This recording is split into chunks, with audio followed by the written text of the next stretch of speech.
From here, Special Prosecutor Kisie Jabing says he would have to hire as many as 250 staff by January 2022 to aid him in the fight against corruption. During a meeting with the Attorney General Godfred Dame, the Special Prosecutor revealed he currently has only 9 staff at the office and will require more hands to prosecute his mandates. There were issues, for example, that came up during the meeting, the first since the Special Prosecutor was sworn into office last month. The Office of the Special Prosecutors Act 959, we know, mandates the Special Prosecutor under Section 3F to cooperate with other bodies, especially the Attorney General, to coordinate some of these activities and the fight against corruption to improve the performance of his work in that office.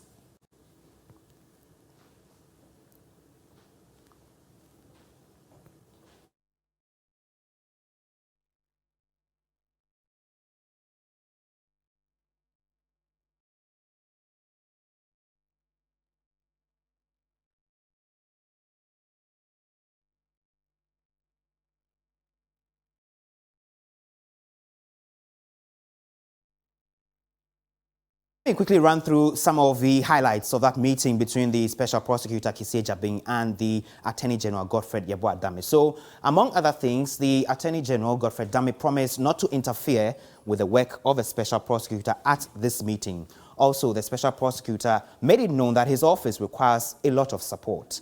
Now, the Office of a Special Prosecutor, he told the Attorney General, currently has only 9 staff. Now, these 9 staff include drivers, cleaners, a prosecutor and an investigator, most of which are on secondment to the office. Now, he says the office will require some 250 staff, and that will be done by 2022. And he also mentioned to the Attorney General that he cannot fight corruption with poorly paid staff and those on secondment as well. And so those are some of the highlights of the meeting between the Special Prosecutor Kisie Jabing and the Attorney General Godfred Dame. Let's engage, someone from the Citizens Movement Against Corruption, representative of that movement, Kofi. Thank you for joining us. Now, this issue of understaffing was one of the biggest monsters during the period of Martin Amidu when he was in office. It appears this issue would not go away anytime soon. From where you sit as a watcher in this space, you must be concerned. Yes, Pamela, thank you very much for having me. And this is a very disturbing news from our end, because right from 2018 that the Office of the Special Prosecutor has been set up, it's very worrying to note that we only have 9 active working staff in that organization. And this unfortunately includes even cleaners and drivers. It is very sad to note. Looking at the volume of work that is at hand there in terms of prosecuting, in terms of even investigating, and also trying to make sure that they prevent corruption in this country. It's a huge task. And definitely this cannot be rested on the shoulder of just actively maybe 4 or 5 technical staff in there. It's quite worrying. Yes. Okay, and now he mentions that by 2022, he would have been looking to employ 250 staff to aid him prosecute his mandates. What would be your expectation in the hiring of these individuals to make up this office? Yes, definitely it should be an open process from our end, because transparency is one key thing when we are talking about issues of corruption.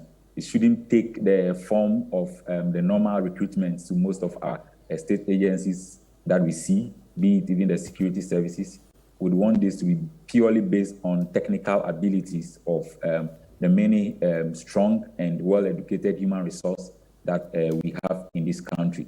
So we would want governments to support this in terms of opening up the system, providing the resources, the funds, but then the mode of recruitment should be made as transparent as possible for us to get the best of brains to occupy this independent office. Finally, another issue that came up was interference. So the Special Prosecutor made this concern known to Godfred Dame, who is the Attorney General, and he in turn, assured him that he was not going to interfere in his work. Briefly, your bite on that. Yes, I think some conversations have gone on behind, looking at the point of where Martin Amidu stopped and his complaints about series of interference, and not only from the point of government, But then Martin Amidu also complained about the fact that most of the states, heads of state organizations were not complying with the Special Prosecutor's Office. And even most of their staff that are being engaged and investigated were still working in their various institutions, which is not a good omen to the fight against corruption. So for us, it's a good step for the Special Prosecutor to bring this out to ensure that they have the maximum support and cooperation from a state organization like the Attorney General's office.